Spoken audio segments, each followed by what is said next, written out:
Hola, bienvenidos. En el Centro Cultural del Banco de la República, sucursal Barranquilla, continuamos con el ciclo de conferencias Los Brazos del Magdalena en el marco del proyecto El Río, Territorios Posibles de la Sugerencia Cultural del Banco de la República, en alianza con el Departamento de Historia y Ciencias Sociales de la Universidad del Norte. La conferencia de hoy, titulada El río que permite hablar, la circulación de información en el Magdalena colonial, está a cargo de Nelson Fernando González Martínez, quien es doctor en Historia y Civilizaciones por la Escuela de Altos Estudios en Ciencias Sociales de París. Actualmente es profesor de tiempo completo de la Universidad del Norte y sus áreas de desempeño son la historia colonial de América Latina, la historia de la comunicación, el uso de los recursos hidráulicos y la historia política de los mundos hispanoamericanos. También ha participado como coordinador e investigador en varias exposiciones realizadas en el país. Ha publicado más de una decena de artículos en revistas nacionales e internacionales, así como 3 libros sobre sus áreas de interés. Bienvenido, Nelson. Estamos muy complacidos de tenerte con nosotros. A todos. Debo compartir la presentación, entonces lo puedo hacer en este momento, ¿cierto? Sí, Inmediatamente. Ok, supongo que ahí la ven. sí, está muy bien. Ok. Bueno, en primer lugar, quisiera pues agradecer al Banco de la República, a ti, Catherine, que sé de primera mano que este proyecto ha sido muy bien pensado, que ha estado también un poco encadenado a las demás actividades que se han hecho en el país en torno a los ríos, al agua en general. Y pues bueno, para mí es un gusto estar por acá presentando o hablando un poco, discutiendo un poco sobre algunas ideas que tengo en torno al río Magdalena y a los temas que me ocupan a mí en torno a la circulación de información. Em, por esto mismo, poco para ir entrando en materia, el día de hoy quisiera pues presentarles algunas ideas que he ido esbozando en torno a esta experiencia de la circulación de información en el río Magdalena, tanto de carácter oral como de carácter escrito, y también vincular esta experiencia desde el punto de vista comunicativo a tal vez una dinámica de carácter global, ¿no? En este contexto del siglo XVI de mundialización y temas que seguramente algunos de ustedes bien conocen por el contacto entre Europa y América. Entonces, el título de la charla de hoy, que lo pensé varias veces, un poco por los sentidos que podía tener, es el río que permite hablar la circulación de información en el Magdalena colonial. Entonces, un poco lo que quería yo con este título era reflexionar no solo sobre las posibilidades de circulación de información a través del río, sino también la información que empieza a circular una vez se da este contacto de los pueblos europeos, de ciertos grupos europeos, con el río Magdalena, ¿no? Y es un doble ejercicio del cual les pido a los mm, participantes en esta charla que lo tengan muy presente porque es tal vez un ejercicio de pensamiento en una doble vía, ¿no? Algo que sucede frecuentemente o tal vez yo lo veo de esta manera es que se suele ver estos temas del correo, de la circulación de información, incluso todo lo que tiene que ver con el intercambio de correspondencia en general, siempre se ve y se toma como un elemento demasiado, digámoslo así, instrumental, ¿cierto?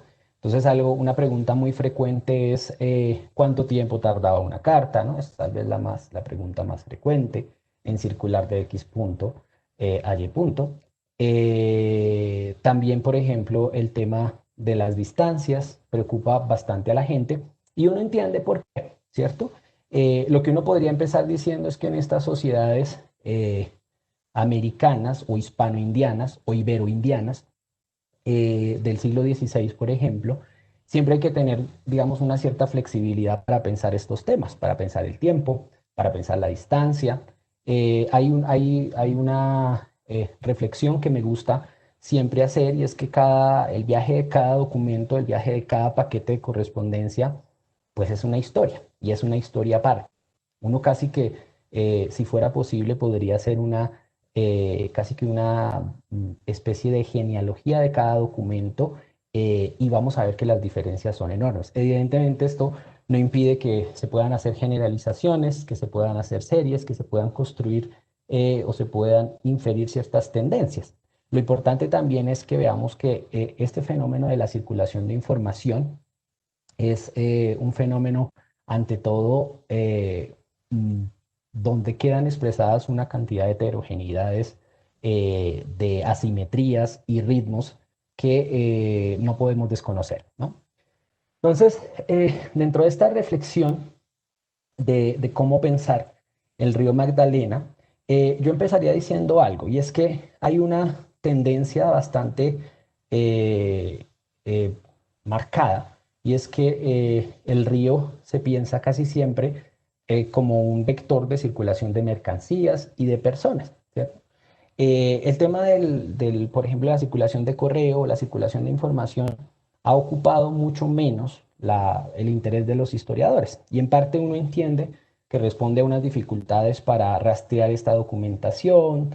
Uno de los problemas más grandes que enfrentamos nosotros los que nos dedicamos al tema de la historia de la comunicación, por ejemplo, es la dispersión de las fuentes, sobre todo para el siglo XVI y XVII. Cuando uno trabaja estos temas en el siglo XVIII, hay algo que ayuda mucho y es el tema, por ejemplo, de la mayor parte de los archivos en América Latina y varios archivos europeos, por ejemplo, cuentan con secciones o con fondos que se llaman generalmente fondos de correos. Esto obedece a una organización o reorganización de los sistemas postales a nivel global durante el siglo XVIII y la constitución de empresas públicas de correos, ¿cierto? Y esas empresas públicas guardaron un archivo que le permite a los historiadores trabajar de manera más sencilla durante el siglo XVIII. La situación no es la misma cuando uno va a trabajar sobre el siglo XVI, ¿cierto? La situación para recolectar fuentes es mucho más compleja, mucho más demorada y, si se quiere, mucho más frustrante, ¿no? Entonces, eso en parte explicaría por qué hay una cierta tendencia eh, a también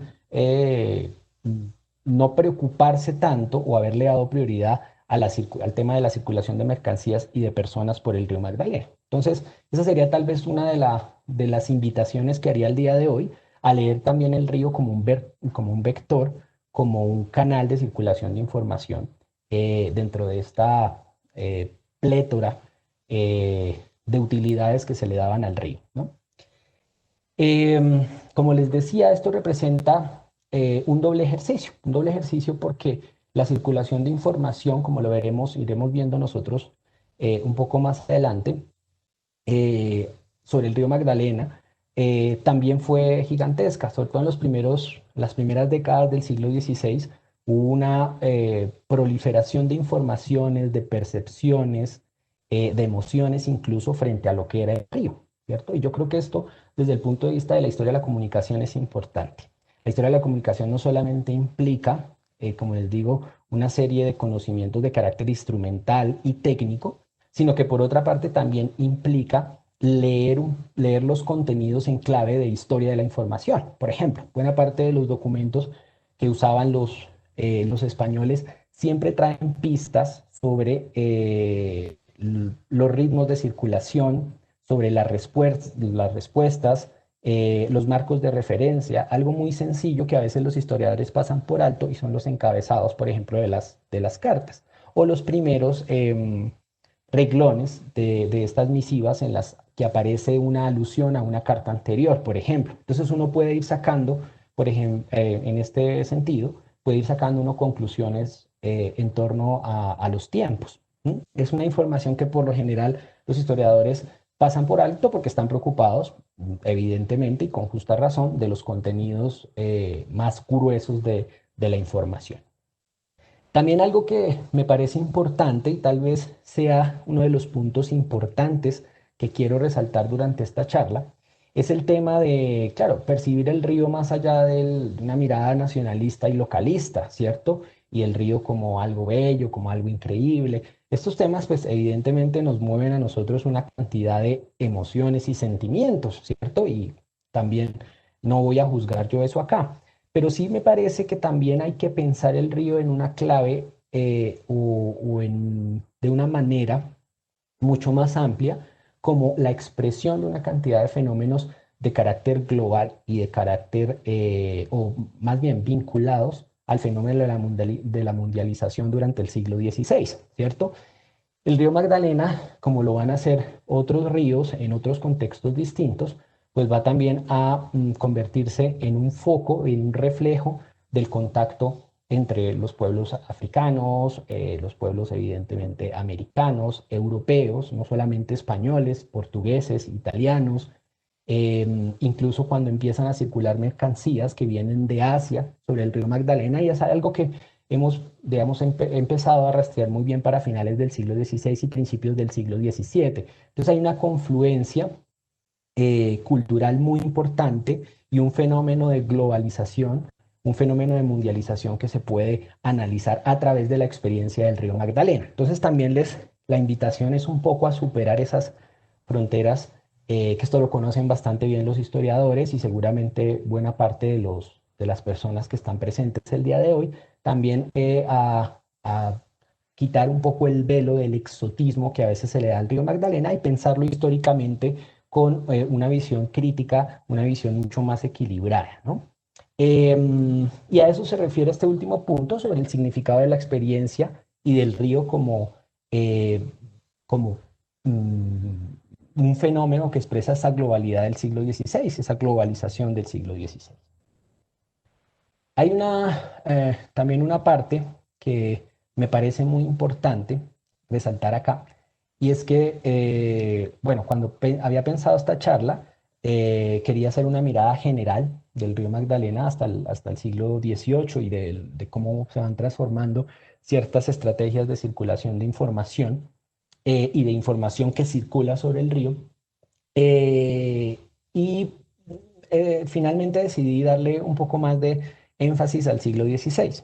Pero para no desatender ese siglo XVIII, como lo había prometido yo en en la propuesta de esta charla, me gustaría mostrarles dos fragmentos de un mapa que reportamos, bueno, un grupo de historiadores que estábamos trabajando en la Biblioteca Nacional de París en el año 2010, que es una especie de insumo cartográfico que se envía desde Quito. Lo envían muy probablemente los jesuitas con ayuda de varios comerciantes y con la ayuda de algunos viajeros, para construir un gran mapa del río Magdalena.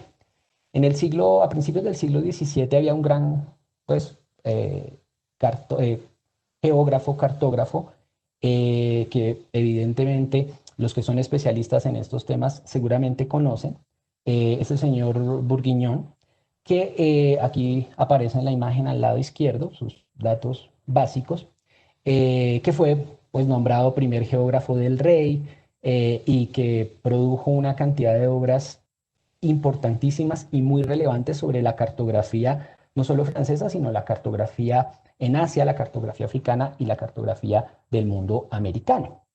Entonces, cuando nos encontrábamos trabajando en la Biblioteca Nacional de París, encontramos que este pequeño mapa, que como ustedes ven, no lo pude poner completo porque se iba a distorsionar demasiado la imagen, pero es un mapa que tiene algo así como 50 centímetros y es el río Magdalena detallado, ¿cierto? Estos son algunos de la parte más hacia el norte del río Magdalena. Aquí aparece evidentemente, aparecería la desembocadura, algo que es bastante conocido pues para las personas que sé que hay varias acá de Barranquilla, todos estos municipios que hacen parte de las riberas del río y de las poblaciones que cerca a la desembocadura habitan cerca al río, ¿no? Entre otras, este mapa nos cuenta y nos habla de dos fenómenos. Por una parte, el interés que suscita este río sobre uno de los grandes cartógrafos de principios del siglo XVIII, y por otra parte, también el fenómeno de cómo circula información desde, fíjense, la ciudad de Quito. Si ustedes ven acá, al lado derecho, aparece dentro de la parte de la descripción, que es básicamente lo que ustedes ven aquí en letra manuscrita, en la imagen a mano izquierda. Al lado derecho está la transcripción, es carta o mapa del Río Grande o Río de la Magdalena desde el nacimiento hasta su desembocadura, levantado con base en los diarios de algunos pasajeros. Quito, abril de 1537. Esta carta circula en forma de correspondencia, ¿cierto?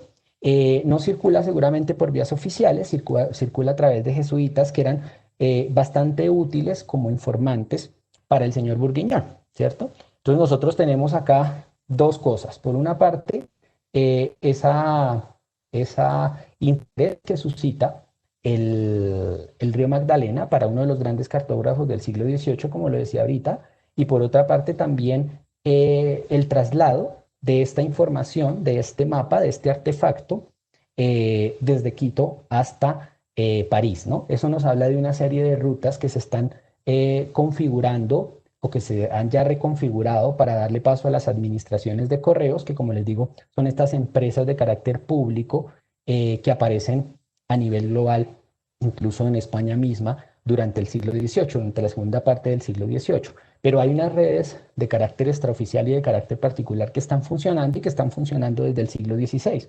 Entonces esta imagen, que no es una imagen tan conocida, ni tan trabajada, ni tan explorada, me parece importante para mostrar o para hacer ese doble ejercicio de pensar el río Magdalena como un vector de circulación de información, pero también como un productor de información. Otra cosa importante es que este mapa, este boceto, circula en un momento en el cual también se están construyendo los grandes mapas o grandes mapas sobre China, ¿no? Entonces este señor Bourguignon, por esta época, que le empiezan a llegar insumos sobre el Magdalena y sobre el Nuevo Reino, él va a construir también un mapa muy conocido, ese sí ya que circuló de manera más extensiva sobre el Nuevo Reino de Granada, pues usaba esos insumos para construir, este es el mapa del río Yangtze en China, ¿no? Entonces teníamos nosotros, que es uno de estos grandes ríos que entran dentro de los ríos de los 6.000 kilómetros de longitud, ¿cierto? Entonces tenemos nosotros, ahí tenemos al Amazonas, bueno, evidentemente al Nilo. Estos grandes ríos pues se van a cartografiar durante el siglo XVIII. Entonces es importante que nosotros pensemos en cómo una información, como una misiva que circula desde Quito en el siglo XVIII, pues puede llegar a transformarse en esto. No es un ejercicio bien interesante de cómo transformar correspondencia, cómo transformar información, a veces dispersa, transformarla pues en un artefacto cartográfico, ¿no? Entonces eso nos va hablando también de la trascendencia que podía tener el río durante el siglo XVIII.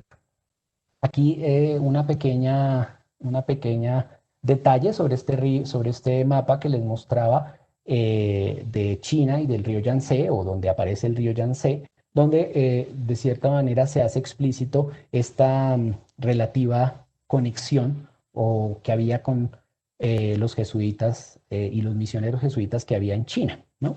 Entonces, eso seguramente también nos resulta importante para dar esta mirada global de lo que significaría el Magdalena y de la manera como la cartografía del siglo XVIII francesa estaba pensando en estos mapas muy completos, ¿no? La cartografía francesa durante el siglo XVIII estaba muy desarrollada, era muy fecunda, había grandes maestros, grandes referentes, y pues empiezan a mostrar al menos un interés por el Magdalena. Algo también que me parecería importante rescatar acá es que sobre el Magdalena, sobre esta información de carácter mucho más cartográfico, también se va a acompañar por una serie de cartas que ayudan a entender el mapa, ¿no? Y que ayudan a entender también otra serie de informaciones que se dan y que aparecen, estas sí no solamente en el siglo XVIII, sino que aparecen también desde el siglo XVI. En esta segunda parte de la charla de hoy, me gusta, me gustaría empezar a hablar de esa información que circula sobre el Magdalena en el siglo XVI, ¿no? Entonces, tenemos un primer momento que yo simplemente le he puesto una cronología para que lo podamos ubicar para las personas de pronto que no tengan tan claro los procesos de colonización o que algunos quieran refrescar un poco la memoria.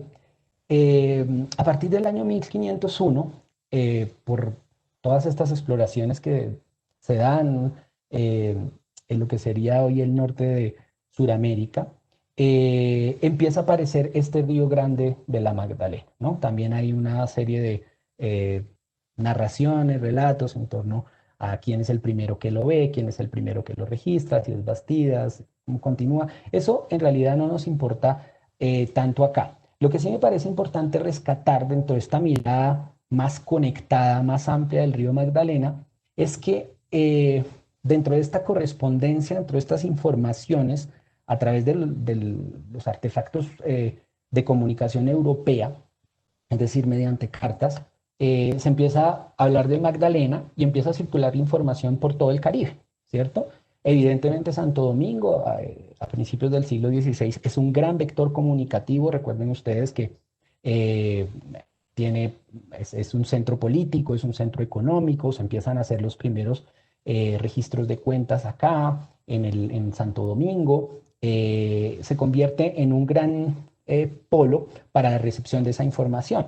También para el lado, digamos, lo venezolano, de lo que sería hoy Venezuela o la provincia de Paria, otras que desaparecen, empiezan a circular estas informaciones sobre lo que es el Magdalena y descripciones que nos ayudan a nosotros a pensar un poco en que hay un interés por entender, ¿cierto? Y hasta dónde llega este río y hacia dónde hasta dónde se extiende y las posibilidades que habría de llegar hasta el Perú, ¿cierto? De hecho, ustedes eh, seguramente han leído, han escuchado o han visto que parte de las promesas que se hacen con el río Magdalena es poder llegar al Perú, ¿cierto? Recorriendo.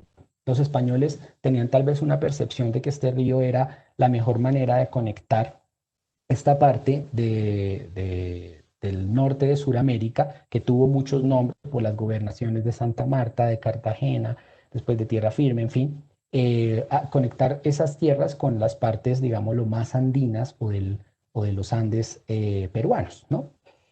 Entonces, esa sería una primera lectura que podríamos hacer de cómo esas primeras imágenes, cómo esas primeras discursos en torno al Magdalena empiezan a aparecer, ¿no? Y eso es importante porque también nos permite hablar de estas redes de circulación de información más extendidas que hay dentro del Caribe. Para nosotros a veces es muy, como historiadores y además por esta idea que tenemos de la relación metrópoli-colonia, nos resulta difícil imaginarnos cómo hacia Trinidad, hacia Riohacha, hacia la provincia, como les mencionaba ahorita, Urabá, Paria, Veraguas, todas estas provincias que quedan o que quedaban en lo que sería hoy parte del Caribe, pues empiezan a hablar del Magdalena, ¿no? Y eso es un fenómeno bien interesante y que le permite también a uno leer en otra clave cómo también los presidentes en América,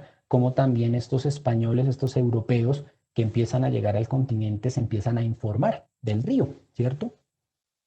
Algo que es importante en esta primera etapa y que van a registrar, hay una información muy interesante que he estado con ayuda de algunos colegas revisando, procedente de Simancas, que la mayor parte es inédita, de los registros que se empiezan a hacer de la dificultad de conseguir lengua, ¿cierto? De conseguir traductores, de conseguir intérpretes que puedan dar imágenes, que puedan dar percepciones, que puedan dar una información más completa de lo que es el Magdalena, ¿cierto? Entonces, hay una serie de zozobras que empiezan los europeos a registrar en sus cartas y que también tienen mucho que ver con esta expectativa de lo que podía ser el Magdalena en esta primera etapa.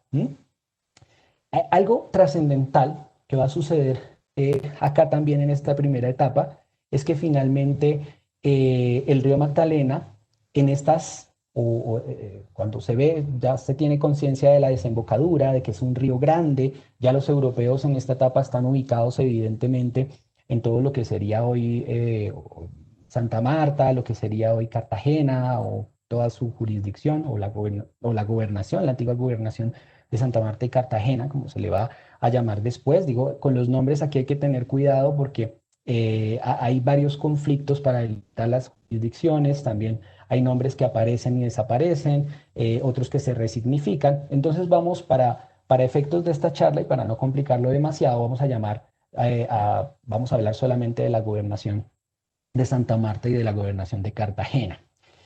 Lo que sí pasa es que esta desembocadura del río, esta primera información que circula sobre el río, va a llegar al Caribe y evidentemente va a llegar a Europa, ¿cierto?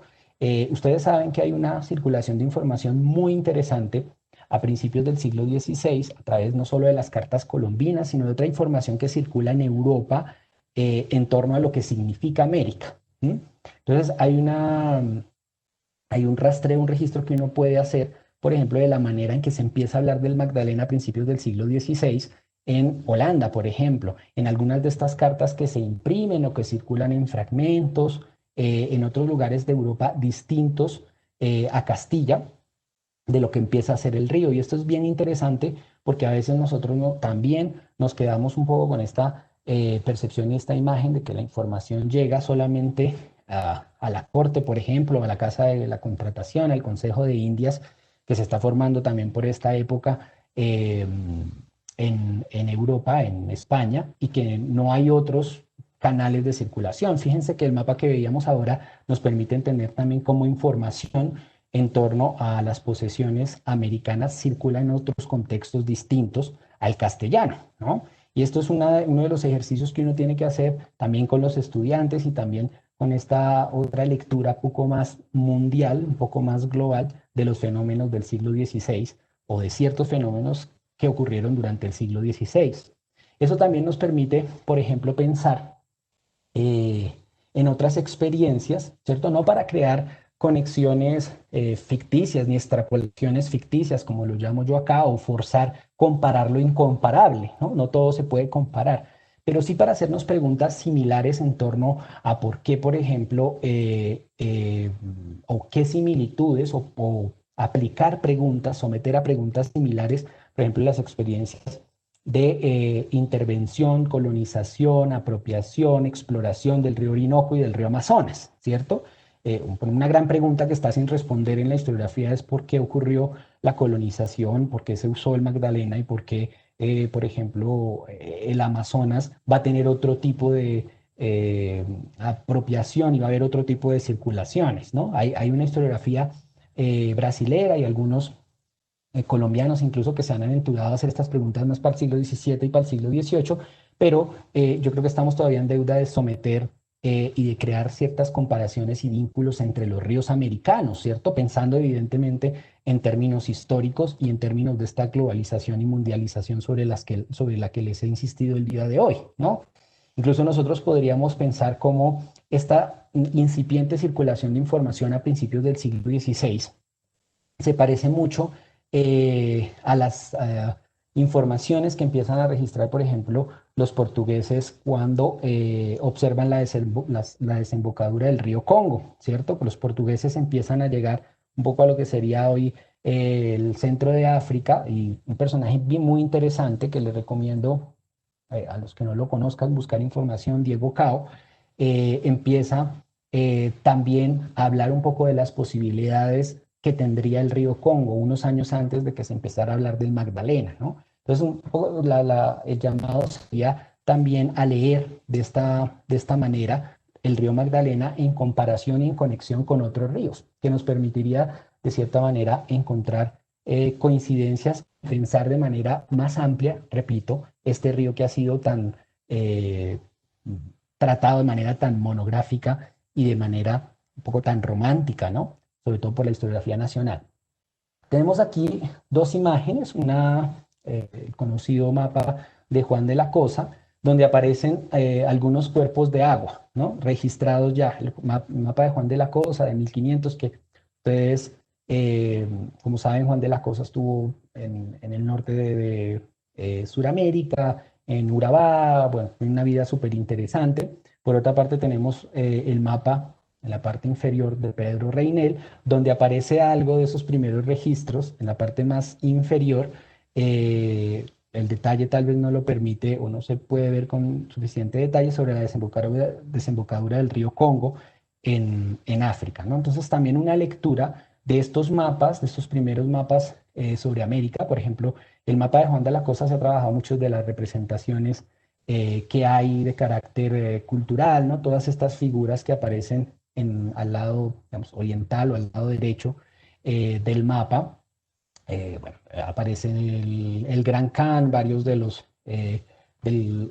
referentes de gobierno que tenían los europeos en África, etcétera, etcétera. Pero sí me parece que también sería importante hacer una comparación de estas representaciones del Magdalena para todo el periodo colonial, también con las representaciones de los cuerpos de agua que hay en otros mapas. Estos son casi que mapas de carácter medieval, ¿cierto? Todas estas cartas portulanas y estos otras manifestaciones del siglo, finales del siglo XV y del siglo XVI, del espacio y de la navegación, cartas de navegación, etcétera, etcétera.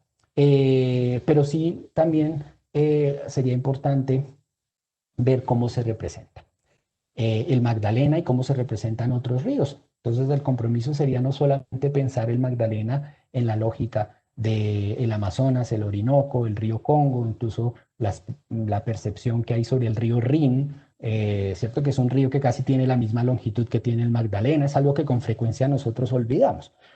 Finalmente, cuando los europeos se dan cuenta de la extensión que tiene el río Magdalena, pues se dan cuenta o reparan en que es un río que tiene una extensión parecida a la que tiene el río Rin, que, como ustedes saben, es un río que en Europa se había explotado desde el punto de vista de la circulación de mercancías, de información, de personas, un río que también donde se pescaba mucho y que, entre otras cosas, algunos de los personajes que estuvieron en América durante este primer siglo XVI habían tenido entrenamiento, entre esas Nicolás de Federman, ¿cierto? Que en alguna de su correspondencia particular y que se encuentra en alemán y alguna de esas transcrita a otras lenguas diferentes al español, pues hay registro de cómo también tenía una experiencia en la navegación fluvial, ¿no? ¿Qué está sucediendo en esta época en términos comunicativos en esta primera parte del siglo XVI en América? Contrario a lo que a veces uno puede pensar, las restricciones para la producción de información eran mucho menores probablemente a las que existían en el siglo XIX o en el siglo XVIII. De hecho, me gusta mucho esta cédula real que cito acá, o esta real prohibición, que dice, ordenando que en adelante ni el gobernador que se os fuere de las Indias, ni otras personas que traigan cargo de justicia, ni de otros oficios, pongan impedimento alguno a ninguna persona que quiera escribir al rey, a doña Juana, a otras personas, y no les tomen las cartas y peticiones que envíen de las Indias a la corte, pudiéndolas traer los capitanes, maestres, marineros u otras personas a quienes les sean dadas, y se ordena que esta prohibición sea pregonada. Documentos como este y otras informaciones, por ejemplo, que da el mismo Colón en 1494, 1496, promueven, ¿cierto?, que circule información, promueven que la gente produzca correspondencia y que pueda circular, ¿cierto? Una de las cosas que uno nota rápidamente en esta época es que no hay restricciones grandes para que tanto los mismos americanos o los individuos que están los europeos que están en América produzcan información, ¿cierto? Hay una cierta apuesta por parte de España o por lo menos por parte de Castilla para que no se creen, digamos, ciertas estrategias que llamaríamos nosotros después de censura o de restricción a la producción de información. Y esto es algo que sorprende mucho a los historiadores porque en este momento, por ejemplo, hay una historiografía reciente, ¿no?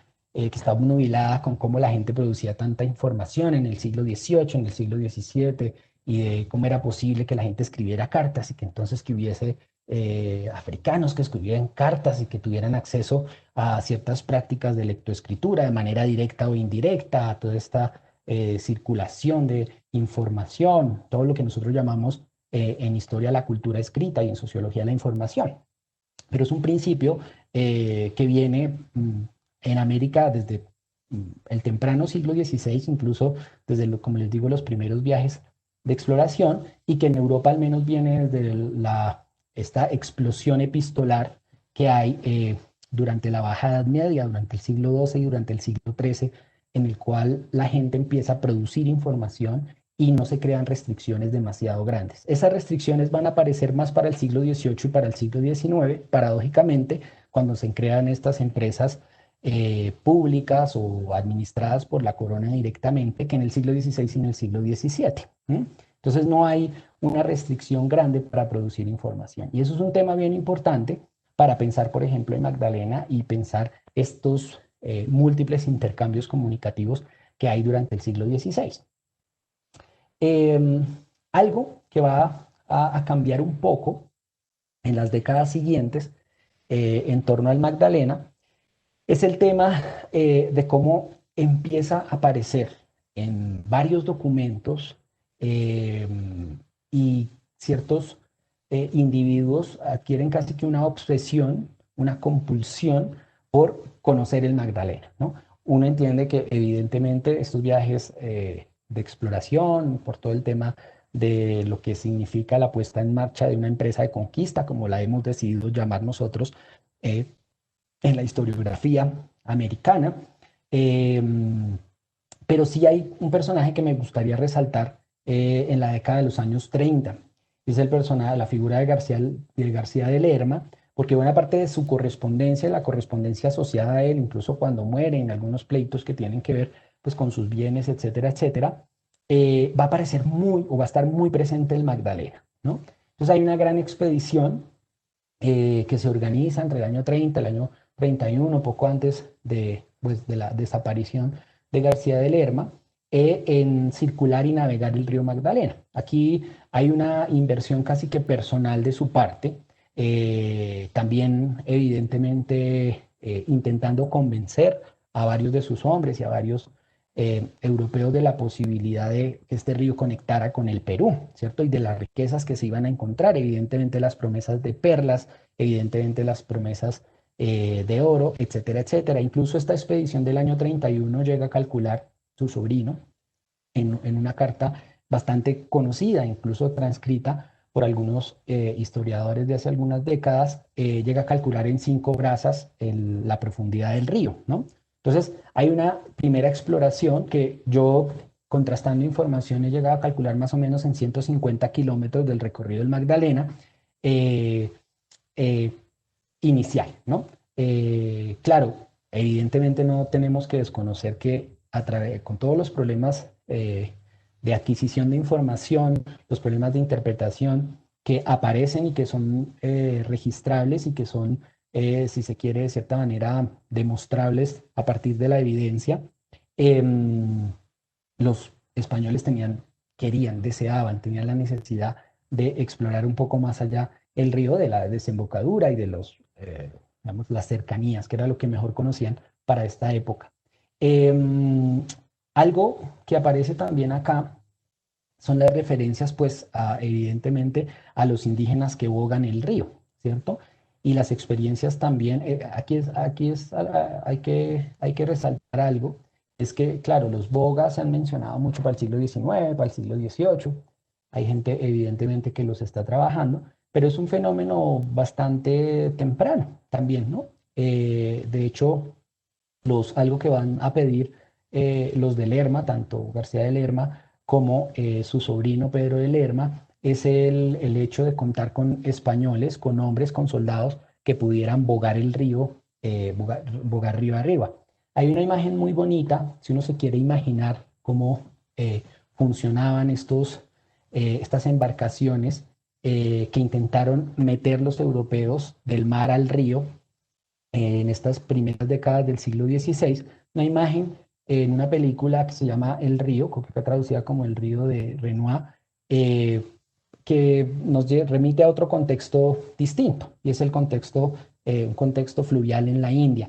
Pero una de las primeras imágenes muestra unos braceros en la India, en la región de Bengala, bogando, ¿no? A través de uno de estos grandes ríos que tiene la India. Entonces, aquí es bien interesante porque también esas imágenes son las que van a intentar, o imágenes que van a permanecer. Ya después hay otras en el siglo XIX, pero si nosotros las pensamos para el siglo XVI, y de hecho si queremos tal vez crear coincidencias, pues ahí incluso el cine nos resulta interesante para imaginarnos y para pensar un poco más allá de los documentos de archivo. Aquí algo también interesante, y es que en esta década de los años 30, finales de la década de 1520 y la década de 1530, eh, hay otro vector que es el vector del Pacífico, en el cual también hay una circulación de mercancías y de información. Empiezan las guerras civiles en el Perú, incluso un poco antes, tenemos registro por la información, eh, eh, por ejemplo, que existe en el Archivo General de la Nación de Lima, en el archivo, por ejemplo, de La Libertad en Trujillo, en el Perú, de los intercambios que hay acá, no solamente de cartas, sino de caballos, de esclavos, incluso de perlas, de un tipo de oro, el guanín, que es un oro eh, que viene del norte de Colombia o que se usaba o que aparece registrado en el norte de Colombia con algún porcentaje de otro metal, etcétera, etcétera. Pero hay otro circuito, no solamente el del Magdalena, dentro de esta obsesión de conocer el río, de explorar el río, sino también hay un circuito por el Pacífico muy importante. ¿Y esto para qué nos resulta relevante para efectos de esta charla? Pues para tampoco olvidar, por andar pensando en el Magdalena y por andar pensando en el Caribe, entre otras gracias pues a esta historiografía norteamericana muy presente en nuestra formación y como historiadores, incluso de mi generación, que ha apropiado y que ha pensado el Caribe olvidando un poco el Pacífico, ¿no? Entonces, yo también llamaría la atención un poco sobre cómo en estos años 30, en esta intención de explorar el río Magdalena, de profundizar en el río Magdalena, de ir río arriba, también hay un interés muy marcado o hay una dinámica muy presente en torno a la circulación y distribución de información, de la distribución de información en el Pacífico, ¿no? Entonces, eso también nos crea una mirada un poco más amplia de lo que sería el Magdalena, ¿no? ¿Qué está también pasando en estos años 30 mientras personas como García de Lerma, y aquí hay una lista larga de los que hablan del Magdalena y de las posibilidades de navegarlo y de sus peligros y de los indios que habitan la ribera, que son bastante conflictivos, etcétera, etcétera? En este momento, Europa está experimentando una transformación bien radical en términos postales, ¿no? Aparece una figura que yo he trabajado en otros contextos y es la de los correos mayores. Los correos mayores básicamente son individuos que no son oficiales reales, oficiales del rey, perdón, que no pertenecen a la institucionalidad como tal, sino que reciben concesiones para encargarse de la distribución de información en determinados lugares. Este mapa que ven ustedes aquí a la izquierda, que es un mapa que construí con base en un itinerario postal de Giovanni da Erba de 1540, 1560, se construyó en esta época, muestra como los principales vectores comunicativos de Europa durante la primera parte del siglo XVI. Entonces ustedes ven algo que es bien interesante para pensar la Europa del Renacimiento y la Europa del siglo XVI en general, y es como pues, los principales centros de producción y de recepción de información en Europa no se encuentran en la Europa occidental, sino en la Europa centro-oriental, ¿cierto? Entonces, por eso aparecen en ese mapa, ven ustedes, una densidad mucho más amplia de centros postales y de estas figuras de correos mayores, en lo que hoy sería parte de Italia, Suiza, evidentemente el Sacro Imperio Romano Germánico o incluso el norte de Europa. Y abajo aparece una figura bien interesante, una representación que esta es más tardía, pero la quise rescatar porque no es tan conocida, que se encuentra una estampilla del siglo XVII, que se encuentra en un archivo alemán y hay una copia en un archivo austriaco, y es un postillón. Esta es la manera como se imaginan, por ejemplo, los mensajeros, como se representan los mensajeros europeos. Fíjense que hay evidentemente el uso del caballo, algo que va a distinguir la experiencia, por ejemplo, del Magdalena y la experiencia del Nuevo Reino, es que los mensajeros evidentemente van a pie. Claro, va por el Magdalena, ayudado por estos bogueros, ayudado por estos canoeros, etcétera, etcétera, una carta o un grupo pequeño de correspondencia, por ejemplo, o un volumen pequeño de correspondencia, y no se usa el caballo, ¿cierto? El caballo, esto es un tema bien interesante también de pensar, por lo menos para la circulación de información en América, tiene limitaciones en algunos contextos. En el contexto neogranadino y en el contexto peruano se suelen usar los mensajeros a pie. Esto obedece a otras razones que tienen que ver con el periodo prehispánico, con esa famosa, esto vamos a hablar un poquito más adelante, en unos minutos, la figura de los chasquis, que eran los mensajeros andinos, que había una logística, una infraestructura para la circulación de información a pie, ¿cierto? Claro, así la información vaya en el Magdalena, y esto ya claramente lo vamos a ver en el siglo XVIII, los chasquis, las personas que transportaban, mensajeros que transportaban información, lo hacían en el Magdalena, ¿cierto? Y usaban los servicios de los bogueros como un servicio complementario, ¿cierto? La información era responsabilidad del chasqui, y el chasqui iba a través del río acompañado de estos bogueros, usando el servicio de movilización, pero esencialmente el postillón, esencialmente el mensajero seguía siendo el chasqui, el principal encargado, el principal emisario encargado del transporte de información, era una figura de carácter terrestre, ¿no? O que se movilizaba principalmente por tierra. Entonces, esa representación que ven ustedes acá, pues nos muestra un mensajero, ¿no? Muy sofisticado, y nos habla también de este cambio que a principios del siglo XVI se está experimentando en Europa con las redes postales. Otra cosa que aparece en esta década de los 30 es que, claro, se hace esta exploración, van a ser en varios momentos por el río Magdalena durante la década de los 30, y también empiezan a aparecer referencias de cómo esos españoles que vienen de la gobernación o auspiciados por el gobernador de Santa Marta, cómo empiezan también a encontrar noticias por parte de los indios de que los alemanes o las expediciones de Nicolás de Federman, que vendrían de lo que hoy es parte de Venezuela, como en esas regiones ya los alemanes habían estado, habían navegado, habían tenido cierto contacto con el río y habían entrado en conflicto con los indígenas, ¿no? Entonces, algo que puede uno rescatar de esta década de los años 30 es que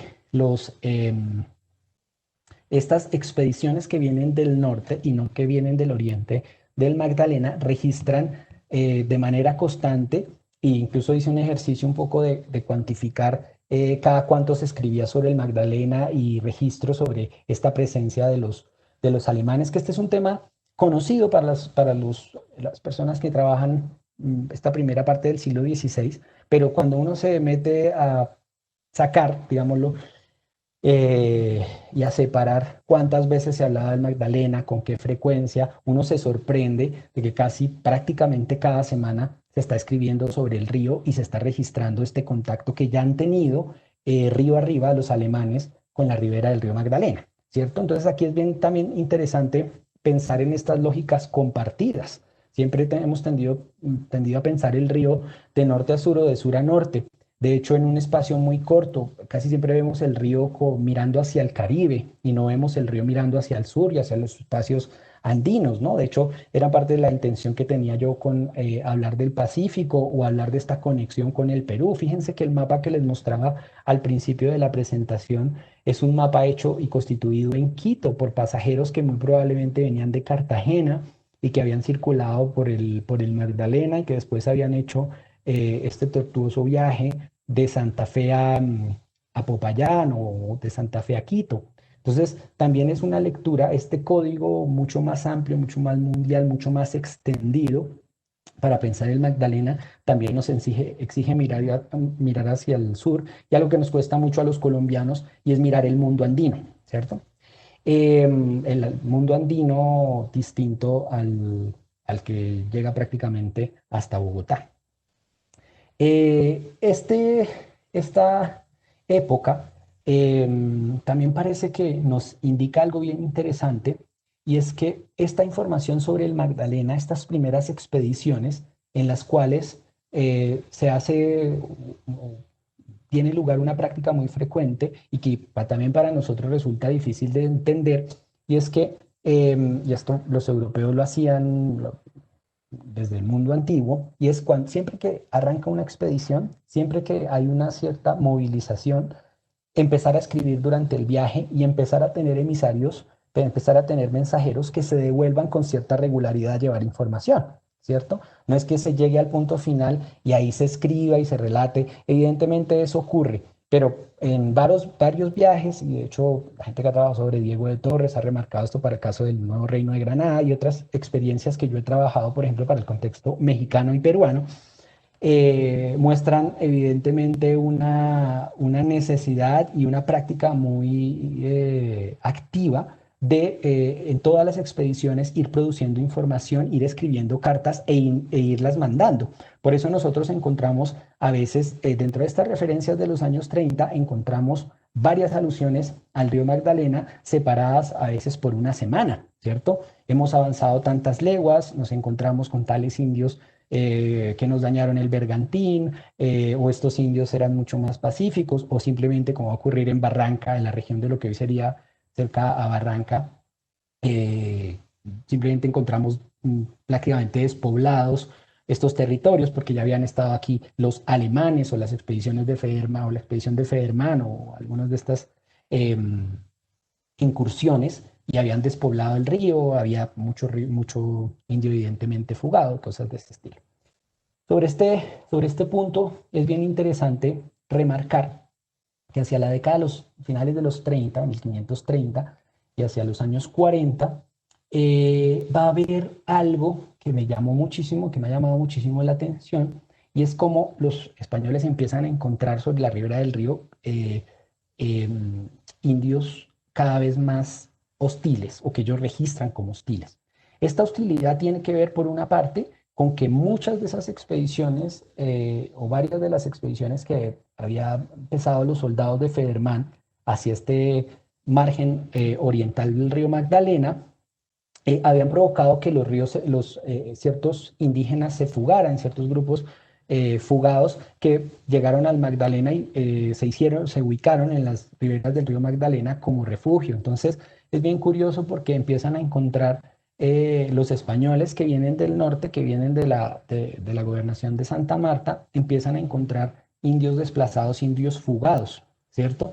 Que usan el río como ocultamiento, como espacio de ocultamiento dentro de esta violencia que se ejerce en esta parte. Evidentemente esto no es para santificar a estas expediciones que vienen del norte, sino para remarcar este detalle que me parece que historiográficamente nos puede decir mucho, y que puede haber una continuidad de cómo el río funciona como un refugio, ¿no? Y de hecho cómo ha funcionado, y en las épocas más recientes con la violencia también el río funciona, las riberas del río, esta tupida vegetación que hay a las orillas del río también le ha permitido a ciertos grupos y a ciertas poblaciones refugiarse también de la violencia, y es algo que se registra también en la década de 1530 y de 1540. Un marcador también es la circulación de cartas particulares que se empiezan a registrar acá. Yo pensé que era una anomalía, lo había encontrado en un par de documentos, pero con otra documentación que he estado trabajando recientemente, empecé a encontrar una alusión más frecuente a, me han dicho, por cartas particulares sé, por cartas particulares tengo noticia, y esto evidentemente nos está hablando que hay una circula como si pasaba en esta época en otros territorios del Imperio Español y de las colonias americanas, una circulación de información muy activa de correspondencia particular que, para retomar un poco el tema de esa real provisión de 1509, no estaba restringida. Los individuos eran completamente libres, los soldados, evidentemente los sacerdotes eran completamente libres de redactar de su propia mano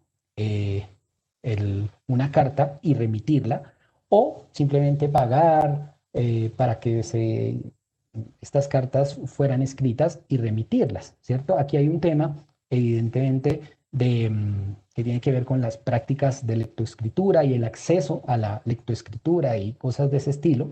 Pero sí lo más importante de todo esto es que no hay una restricción en principio para que estas cartas particulares circulen en ninguno de los espacios, en ninguna de las posesiones hispano-indianas, ¿no? Y por otra parte también cómo empiezan estas correspondencias y estas cartas particulares a circular por el Magdalena. Entonces aquí va a aparecer también otro tema que me parece importante rescatar, no solo dentro de esta lógica de los gobernadores de Santa Marta, por otra parte, estas expediciones que vienen del Oriente, lo que llaman en algunos documentos, como les decía ahorita, las expediciones de los alemanes que estaban ubicados en la región de Venezuela y Nicolás de Feuermann en particular, la expedición que viene del sur, ¿no? Esta es conocido y muy célebre personaje por todo el tema de los monumentos y este debate que recientemente se armó acá y en otros países.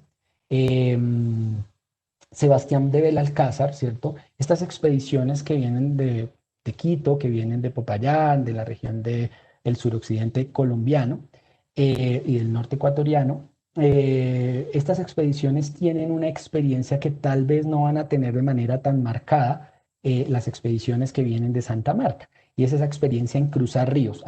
Uno puede evidentemente tener una experiencia en ir digamos, en la corriente o contracorriente de un río, y la otra experiencia es atravesar los ríos, ¿no? El famoso registro que existe de Palomino, que se ahoga en uno de los ríos en La Guajira, que algunos, por eso el río hoy en día se llama así, el río Palomino, pues se ahoga un famoso conquistador, etcétera, etcétera. Pero una experiencia que me parece también interesante que va a traer Belalcázar cuando empieza a aproximarse al río Magdalena y al nacimiento del río Magdalena, el páramo de las Papas, etcétera, etcétera, es el tema de una experiencia en cruzar ríos, ¿cierto? Los 30, 40 ríos, quebradas, riachuelos que había en el viaje de Quito a Santa Fe y que había que atravesarlos, pues les van a dar a estas expediciones que vienen del sur tal vez una experiencia mucho más fuerte en esta otra manera de navegar los ríos, ¿cierto? Y eso nos ayuda a nosotros a comparar también la experiencia del norte del continente con la experiencia del sur. Dentro de esta dinámica, en los años 40, parte de los años 40, se deja de hablar del Magdalena, ¿cierto? En los años 20, los años 30 habían sido muy activos, el Magdalena aparece como referente, evidentemente se están armando estas expediciones, un poco la expectativa de la longitud del Magdalena, hasta dónde llevaba, cuál era su desembocadura, etcétera, etcétera, pero va a haber un silencio, ¿cierto?, durante la década de los 40, o se habla de manera menos recurrente y de manera menos frecuente. Esto también nos puede llevar por dos caminos. Uno, que ya el río se está conociendo, los europeos empiezan a conocerlo de mejor manera, y claro, uno a veces cuando conoce algo bastante bien, habla mucho menos de eso, o por lo menos lo deja menos registrado en documentación, en correspondencia de carácter escrito, y empieza a crearse algo bien interesante, y es una sensibilidad frente al peligro que representa el Magdalena también, ¿no? Por otra parte. Digamos que en la década de los 40, algo que uno podría también rescatar es el tema de esa insistencia de hablar menos del Magdalena, pero hablar más, digamos, de las conexiones por tierra que van a permitir conectar el Magdalena o de los caminos que se intentan para llegar pues a estas regiones, como evidentemente Santa Fe, la expedición de Jiménez de Quesada a Bogotá, el encuentro que tiene con Federman y el encuentro que tiene con Belalcázar, etcétera, etcétera. Dentro de esta lógica aparece una insistencia mayor, ya no por navegar el río, sino por construir caminos de carácter terrestre o usar los caminos de origen prehispánico, de origen indígena, para circular, ¿cierto? Entonces hay un cierto desprestigio por esa, tal vez esa expectativa que había generado el Magdalena durante los años 20 y durante los años 30, en los años 40 se reduce. El río en esta época es percibido como demasiado peligroso. Es un río en el que hay muchos indios fugados, indios que tienen experiencia en la guerra, indios que de cierta manera también aprovechan cualquier despiste de los bergantines que empiezan a subirse río arriba y que se empiezan a llevar río abajo. Recuerden ustedes que, por ejemplo, el Alcázar va a ser varios tránsitos por el Magdalena. Eh, y entonces aparece una desestimulación de esa emoción, de esa expectativa y de esa esperanza que había generado el río Magdalena o de esas ilusiones que había durante la década de los años 20, durante los años 30, y que aquí se van a expresar de otra manera. Algo que me parece interesante rescatar dentro de este silencio, dentro de esta insistencia en los caminos, de la construcción de caminos y no hablar tanto de la urgencia de navegar el Magdalena, es el tema de las leyes nuevas. Hay un fragmento que podríamos analizar más en detalle, pero eso tal vez lo podemos dejar para otra ocasión, que tiene que ver con las leyes nuevas de 1542, que ustedes saben de sobra que es una manera de repensar la relación de los europeos con los indígenas, por ciertas prácticas que tienen que ver con la esclavitud de los indios, etcétera, etcétera. Pero hay un acápite bien interesante y es el que aquí lo copio a su mano derecha, y es que se acaba, que se acabara o que se acabe la mala costumbre de hacer que los indios sirvieran de cargadores sin su propia voluntad y con la debida retribución.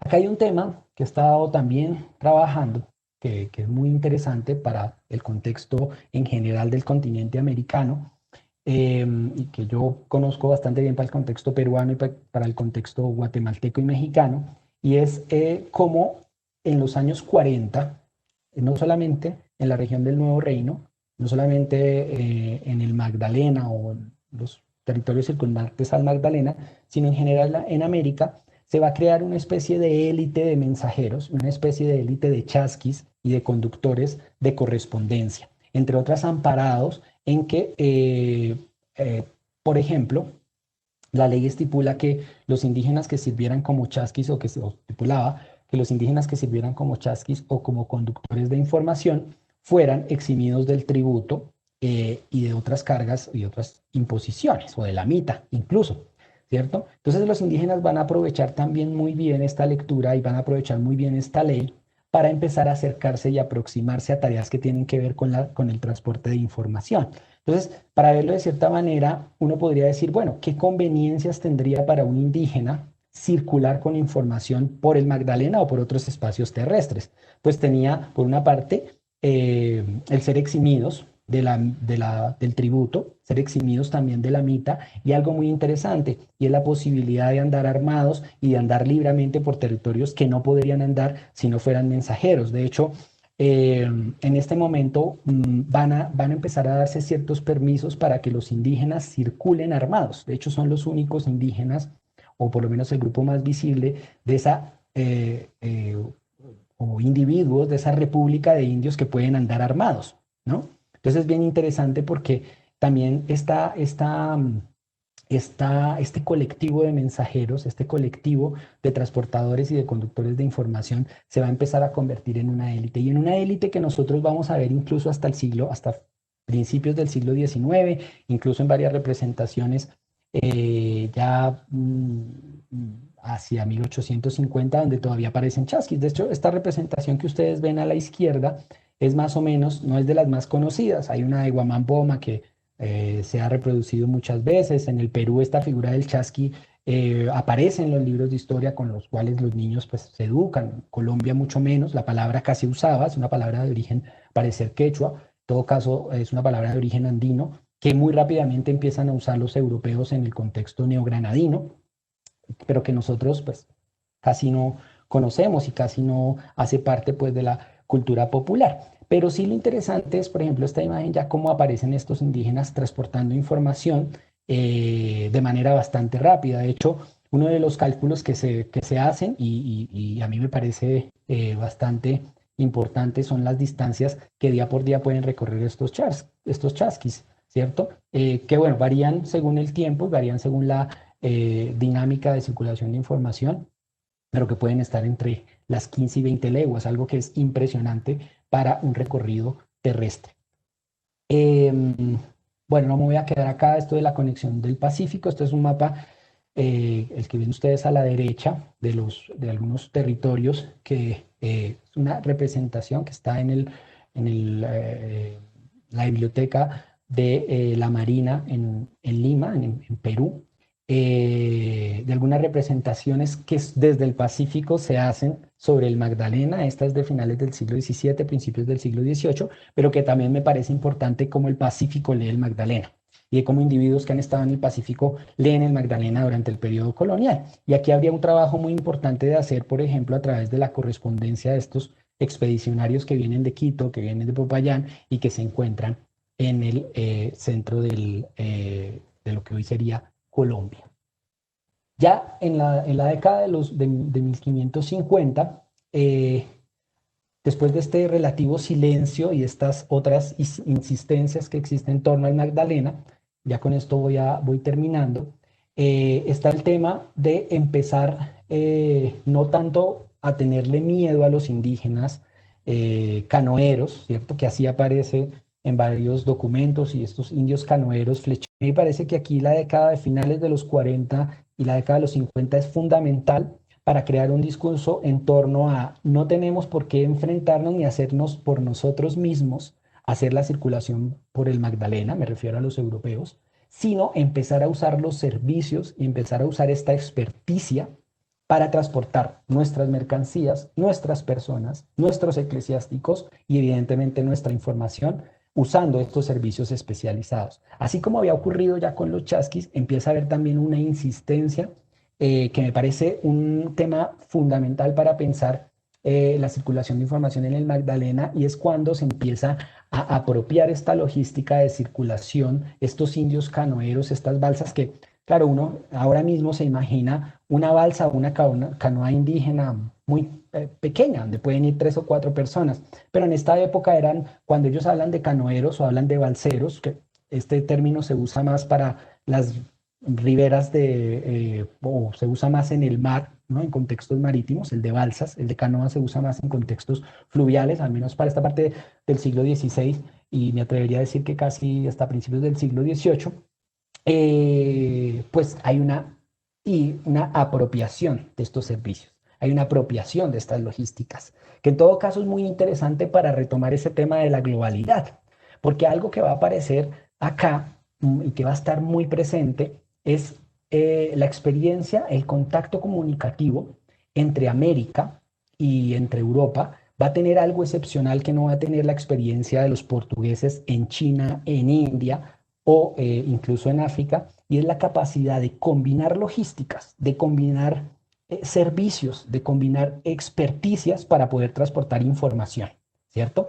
Y no solamente las mercancías. Piensen ustedes que hay una historiografía muy marcada, ¿cierto? Que dice que la información circula con las mercancías, ¿no?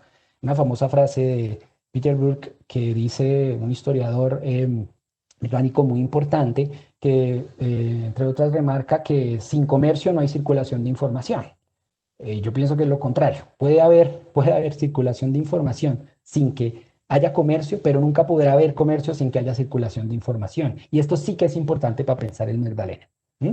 Y es bien interesante porque estos servicios de circulación de correspondencia y de circulación de información escrita van a ser más rápidos que la circulación de mercancías. Es un tema obvio. Una cosa es transportar, no sé, 50 fardos de tela o no sé cuántos lingotes bueno, no sé cuántas monedas acuñadas de oro, cosas de ese estilo, por el Magdalena y después por espacios terrestres, que poner a circular un par de cajones de cartas, ¿cierto? Donde pueden ir 2 o 3 personas, o incluso envíos, estos envíos constantes, estos envíos, diríamos hoy express, como lo veíamos nosotros en la diapositiva donde aparecía esta figura del chasqui, ¿no? Ese chasqui que les mostré ahí es un chasqui ya mucho más mestizo, pero que guarda todavía ese buen nombre y ese prestigio de la experticia que tenían los indígenas como transportadores y como conductores de información. Evidentemente, durante esta década de los 40 y durante la década de los 50, más la década de los 50, la constitución de la Real Audiencia activó la circulación de misivas por el Magdalena y de circulación de información. Y esto es muy importante para vincular estos fenómenos políticos o de carácter, la creación de instituciones de carácter de justicia, de gobierno, de real hacienda, con un estímulo para la circulación de información, ¿cierto? Uno no puede desatender eso y solamente quedarse tal vez con la idea de que siempre había circulación de información. Evidentemente, hay momentos, hay coyunturas que estimulan esta circulación y otras que la desestimulan. Por ejemplo, en periodos de guerra, contrario a lo que nosotros podríamos pensar, no se reduce la circulación de información, todo lo contrario, aumenta. En periodos de crisis hay una explosión de medios oficiales y extraoficiales de circulación de información. Incluso lo vemos nosotros hoy en día. El hecho que yo esté dando esta charla, y eso nos permite mantener esta visión global, tanto en el tiempo como en el espacio, de toda esta crisis, toda esta epidemia que estamos viviendo nosotros, representa cualquier cosa excepto una crisis comunicativa. Fíjense que hemos buscado la manera, hemos solucionado ese problema. Claro, teníamos la ventaja de tener la internet y estos medios virtuales que nos ayudan, pero fíjense que ha habido una explosión de circulación de información en esta época. Pues para el siglo XVI, para el periodo colonial en general, esto lo he trabajado yo claramente con la circulación de los navíos de aviso, que es un sistema que se crea por esta época, en 1560, para la movilización de barcos específicamente que transportan correspondencia en el mundo atlántico. En esta lógica, uno lo que ve es que en periodos de guerra se estimula completamente la circulación, ¿cierto? De misivas. Y en el Magdalena, en esta época, de 1550 y 1560, hay la creación de la Real Audiencia, la llegada de pleitos, todo lo que finalmente significa una institución con las características de las reales audiencias, pues eso va indudablemente a marcar y va a empatar muy bien con ese cambio de perspectiva de no pelearse, de no insistir en que los europeos eran los que tenían que circular por el río Magdalena y quienes debían conocerlo y quienes debían solamente apropiarlo, sino usar estos servicios que proveían los canoeros. Evidentemente, ya empieza desde muy temprano, hay población eh, afrodescendiente o de origen africano que empieza a apoyar la labor de la boguería. Muchos esclavos, y esto es algo que también cuesta un poco entender también por estas modas historiográficas, que los africanos van a aprender de los indígenas cómo navegar el río Magdalena, ¿cierto? Esto simplemente no es para decir que fueron primero los indígenas o primero las poblaciones africanas, sino simplemente para ver estas confluencias y estas conjunciones que se presentan y que como historiadores no podemos cometer el error de obviar. Esto básicamente tendría que ver con lo que les acabo de mencionar. Esta es una representación de 1601, fue hecha, la que ustedes ven a mano izquierda, donde aparece, por ejemplo, Honda y donde aparece Mompox de manera más recurrente. Y estos puertos que durante el siglo XVII y durante el siglo XVIII van a ser más fuertes o más pujantes como desembarcadero de mercancías y evidentemente de personas. Y pues ustedes ya saben todo lo que va a representar el puerto de Honda y lo que va a representar Mompox durante el último tercio del siglo XVI y de ahí en adelante para la circulación por el Magdalena. Yo solamente insistiría aquí en este último punto, en el tema de incluir todos los protagonistas, incluir a los afrodescendientes, diferentes tipos de europeos, incluir esa mirada incluso asiática del río Magdalena, de circulación de productos, es algo que también nos hace falta trabajar un poco más de cómo estos productos que llegan al Pacífico peruano empiezan a redistribuirse y evidentemente llegan y circulan también por el Magdalena y esa circulación desde Quito, Popayán hacia el norte, ¿no? Lo esencial de todo esto es que estas 4 o 5 décadas que he estado evaluando el día de hoy, finalmente permiten que ese río Magdalena se conecte a un circuito mundial y a un circuito global, que es el que ustedes ven acá, y que participe no solamente como referente para la producción de información, sino evidentemente como canal y vector de intercambio de correspondencia, como les decía ahora anteriormente o como insistía ahora anteriormente. Estas son las rutas básicamente del comercio, pero también hay otras rutas internas de carácter transversal, no de carácter solamente, digámoslo, de norte a sur, que aparecen en todo el continente. Entonces, esto, lo que he querido el día de hoy rescatar un poco es cómo en estas 4 o 5 décadas o extendámoslas hacia 1560, cómo en este momento se produce esa conexión del Magdalena después de esa expectativa, de esa intención de navegarlo, de conocerlo, esa conexión del Magdalena a un circuito postal y a un circuito comunicativo mucho más amplio, que no solamente incluye el contexto neogranadino y el contexto del Caribe, evidentemente, sino que incluye a África, incluye al sur del continente y evidentemente a ese Pacífico tan difícil de reconocer para nosotros los colombianos. Estos momentos, este periodo que he analizado, supone, ¿cierto?, un momento de circulación de información a escalas inéditas.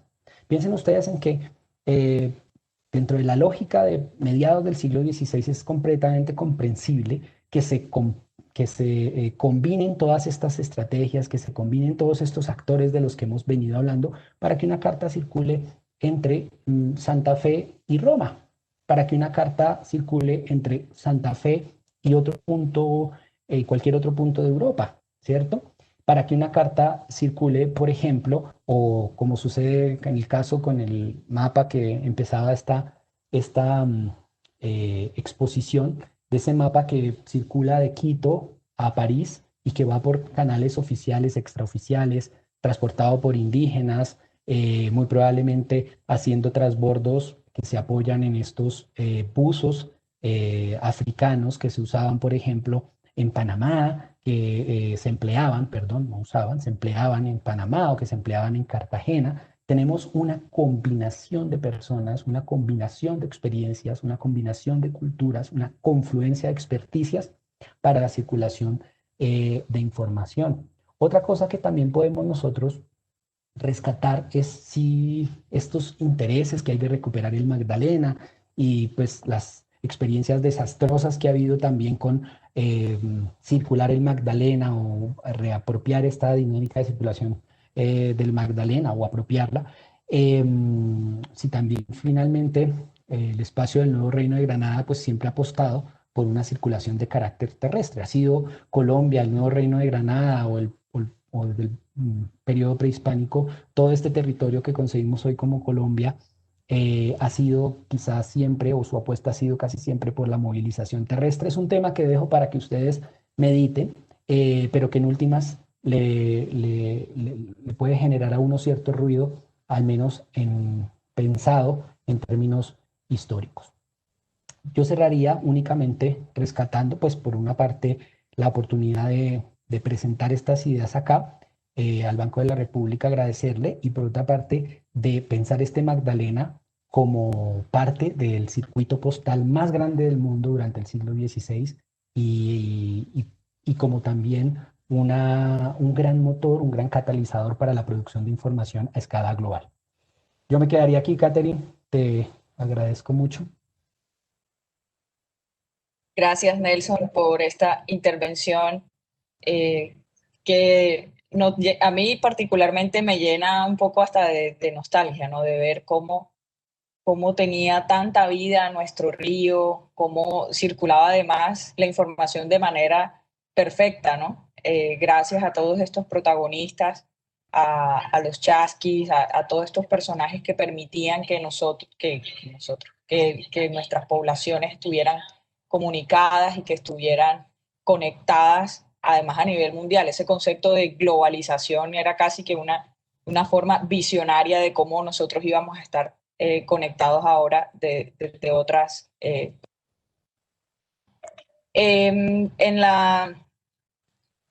Durante tu charla nos llegaron varias preguntas que, bueno, que te voy a transmitir. Estuvo muy activo nuestro chat y bueno, voy a destacar algunas. La primera que nos hace, que nos hace Juan Pablo Angarita Bernal. Él dice, así como hoy en día se empieza a hablar de los ríos como sujetos de derecho, es posible pensar en formas de pensar jurídicamente al río Magdalena entre los siglos XVI y XIX. Ujú. ¿Quieres que recoja varias y si quieres puedo recoger Ok, unas tres y ir respondiendo por paquetes? ok. Roberto González Arana habla si se podrían establecer comparaciones entre la relación de los europeos y los ríos descubiertos versus la relación de los nativos con estos ríos. Es decir, se presume que existían mitos, leyendas en América, los ríos tenían significado, pero tal vez para los conquistadores tenían otro. Ujú. Y Roberto también pregunta cuáles eran las principales compañías que manejaban los correos a comienzos del siglo XVI en Europa. ¿Eran privadas o públicas? Ujú. Estas serían las primeras tres. Bueno, aquí yo empezaría por la última. Eh, Aquí, y esto tiene que ver con un artículo que estoy terminando ahora. eh, Durante finales del siglo XV y principios del siglo XVI, la lectura que se había hecho, o que había hecho la historiografía tradicionalmente, es que se habían creado monopolios para la distribución de información. Hay una familia muy conocida, que de hecho ahí viene la palabra taxi, por ejemplo, que es la familia Turing Taxis, que es una familia que recibe estas concesiones de correo mayor. En Europa se llaman de manera distinta, Postmeister en alemán o, por ejemplo, Correio Mor en Portugal, pero básicamente son particulares que reciben la potestad, la facultad por parte del rey para encargarse de la distribución de información en una cierta jurisdicción. Generalmente son ciudades importantes. En el caso del Imperio Español, había varias concesiones, una de esas entregada a esta familia Tasis, otras entregadas a otros colectivos, algunos nobles, y una que tiene mucho que ver con el tema americano, y es la concesión de Correo Mayor de Indias o Correo Mayor de la Casa de la Contratación, que no se va a ejercer en América, sino ya a partir de 1570, 1580, es decir, de manera muy tardía, incluso se crea en 1514, pero que van a pasar casi 6 o 7 décadas en las cuales no se usa esta o no se hace uso de esta jurisdicción en América propiamente, sino en la Casa de la Contratación. Esto tiene que ver con qué? Con el hecho de que el correo no es pensado como una responsabilidad, digamos, el garantizar que haya circulación de información, no es visto como una responsabilidad del rey. El rey con estas concesiones quiere garantizar la circulación de su información, principalmente, ¿cierto? Ni siquiera de la información religiosa, sino de la información que tiene que ver con asuntos, repito, justicia, gobierno y real hacienda. ¿Mm? Entonces, estas empresas son de carácter particular, ¿cierto? Para usar la palabra, decir privado es un anacronismo para el siglo XVI, pero sí son empresas de carácter particular que se encargan de la distribución de información, ¿cierto? Digamos que el correo del siglo XVI se parece mucho más a cómo funciona el correo hoy en día que a cómo funcionaba en el siglo XVIII y en el siglo XIX, donde se pensaba como una obligación de Estado el garantizar, una obligación casi que pública el garantizar la distribución de información. En el siglo XVI y en el siglo XVII no se piensa de esta manera. ¿Mm? Eso por una parte. El tema del significado que tiene en los ríos para los europeos, yo aquí rescataría el tema del río Rin. Algo que pasa, y eso, por eso es tan importante tener una visión global y una visión comparativa y conectada de fenómenos como este, es creer que los europeos conocieron el Magdalena y descubrieron algo inhóspito. Bueno, evidentemente era un río difícil, difícil de tratar, de acomodar la tecnología de estos bergantines, que son barcos ligeros que se usan para este tipo de circulación, o bergantines y otro tipo se me escapa ahorita el nombre, bueno, fragatas también, pero básicamente bergantines que son barcos que se adaptan para la circulación por el Magdalena. Por ejemplo, hay un famoso testimonio de 1535-36 donde un, uno de estos expedicionarios propone cubrir las pecheras de los ríos para que no tuvieran problemas en la navegación en el Magdalena o cuando entraran en territorios cenagosos, etcétera, etcétera.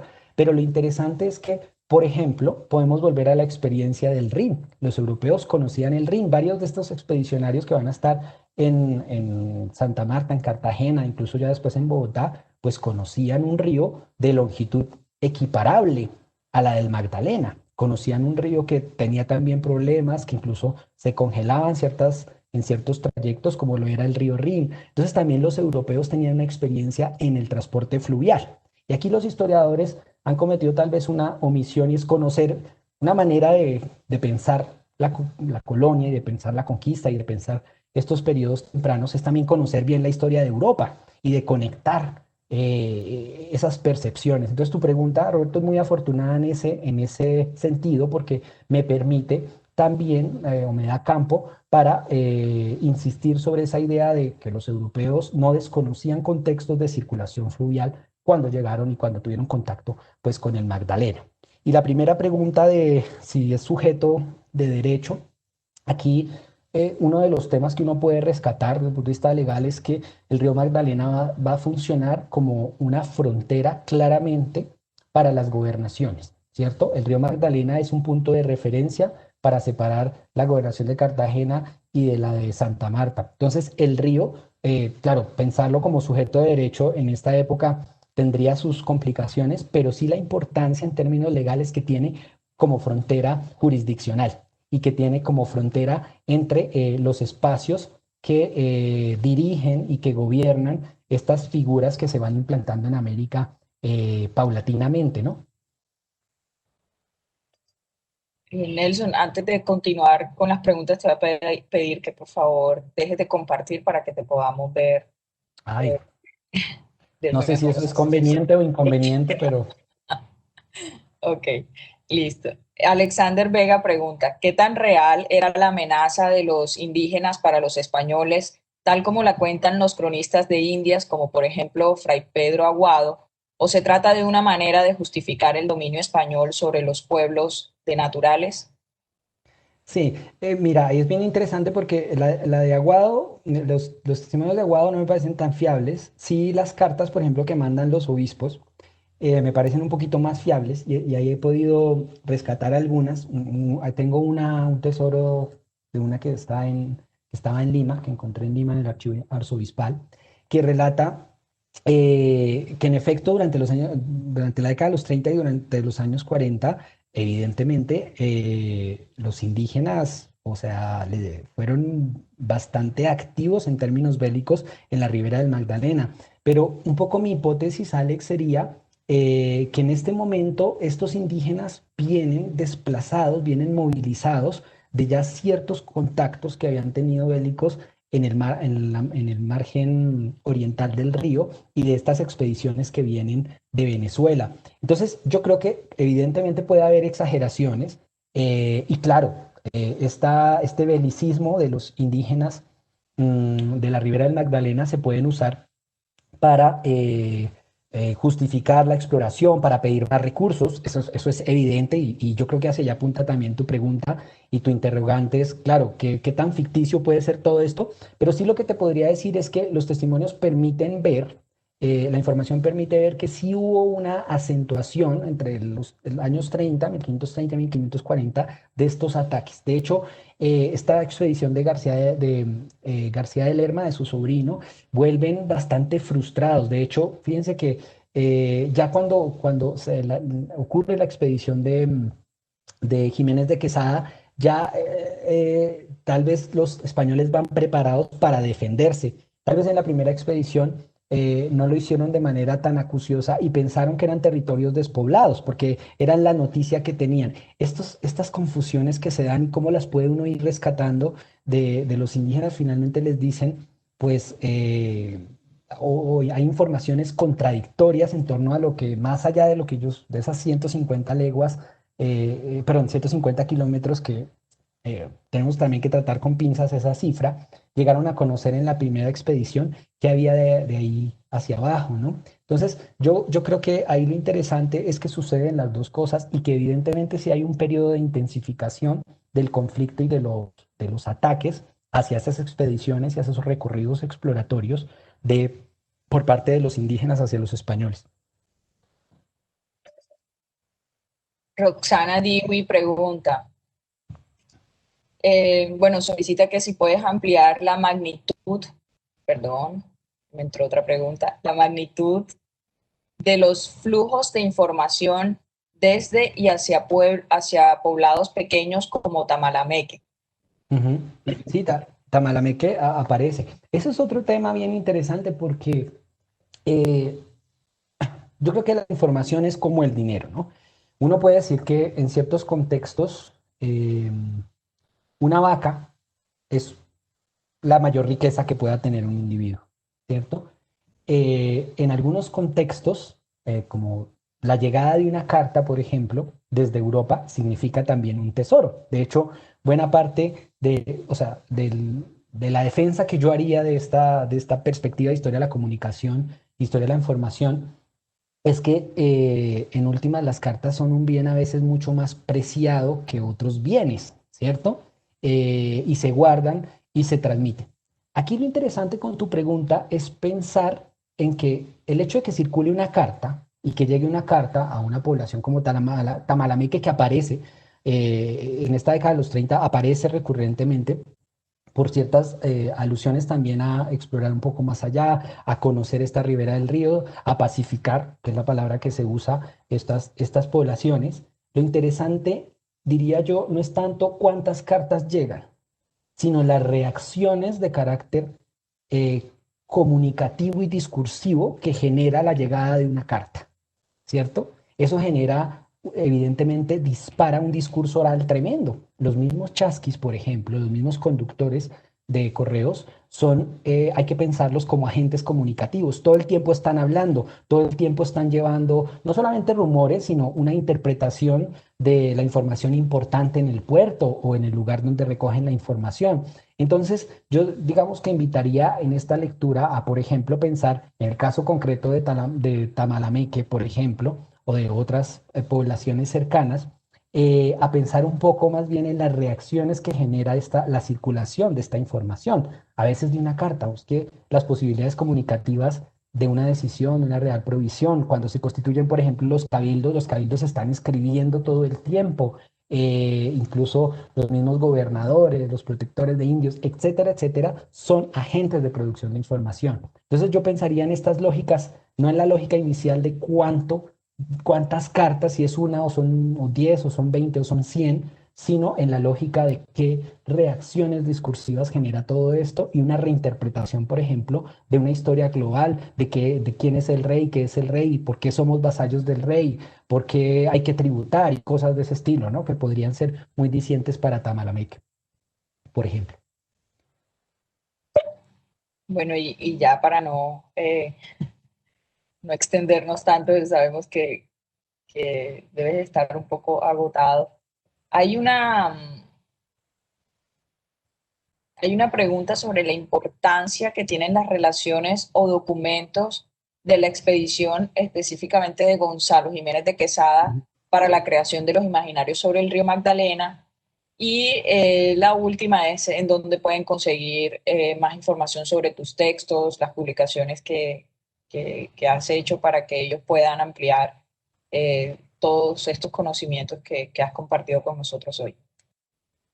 Bueno, evidentemente, le pensaba dedicar más tiempo, pero la expedición de hecho, Jiménez de Quesada y sus huestes son, yo diría que marcan un punto de inflexión frente a esta, evidentemente, circulación por el Magdalena. Hablaba un poco del retorno que tiene, o de la movilización que el mismo Gonzalo Jiménez de Quesada hace una vez, bueno, llega a Bogotá y se da la fundación de Bogotá en el 38 y cosas de ese estilo, ya usando el Magdalena, ¿cierto? Lo que pasa es que estas expediciones donde van personajes muy importantes van bien armadas, por ejemplo, van bien con buen bastimentos, con buenas vituallas. Entonces, esas hay que pensarlas como expediciones, como, digámoslo, movilizaciones en el río particulares, ¿cierto? O excepcionales, o tal vez no convencionales. Las que a mí me interesarían más serían las de otro tipo de agentes, por ejemplo, los sacerdotes es una delicia de tratar porque ellos están registrando, necesitamos una canoa, por ejemplo, necesitamos que nos recojan, como pudimos llegamos a tal punto, desembarcamos acá y ahora no sabemos qué hacer, empezamos un tránsito por tierra, esa combinación fluvial terrestre que todo el tiempo nosotros debemos tener en la cabeza. Una manera de pensar este fenómeno y que también hay una deuda gigantesca acá es el tema del transporte, por ejemplo, en los tractocamiones, ¿no? O las tractomulas, como las llamamos nosotros acá. Evidentemente es un contexto en el cual el Magdalena, por ejemplo, se atravesaba en los famosos ferries, ¿no? De hecho, hoy ocurre en varios lugares. Digamos que dentro de esta lógica de cómo pensar la expedición de Gonzalo Jiménez de Quesada, es una expedición excepcional y que va en verdad a ser muy importante para pensar el río Magdalena, pero también hay que pensar en esas otras circulaciones convencionales e intentar de imaginarse a través de los registros de los comerciantes, de algunos tratantes y sobre todo de los, me parece, de los sacerdotes es fundamental esta circulación por el Magdalena. Esta información se puede encontrar, hay que pescarla porque para trabajar temas de circulación de información en el siglo XVI hay que tener mucha paciencia y hay que ser muy paciente y tenerle mucha calma a que aparezcan los documentos, pero van apareciendo. Y eso es parte de la tarea que yo he hecho para el contexto, evidentemente, neogranadino, pero para la mirada más hispano-indiana, que es la que a mí me interesa. Y aprovecho para decirte, bueno, en la academia tengo algunos textos. Ahora estoy preparando 3 artículos. Bueno, uno ya está, ya lo envié. Tengo otro que estoy terminando, que tiene que ver no necesariamente con el Magdalena, pero sí con estas lógicas de circulación de información en el siglo XVI. Muchas gracias, Nelson. Eh, con esta conferencia cerramos con broche de oro nuestro ciclo de los brazos del río Magdalena. Con broche de papel.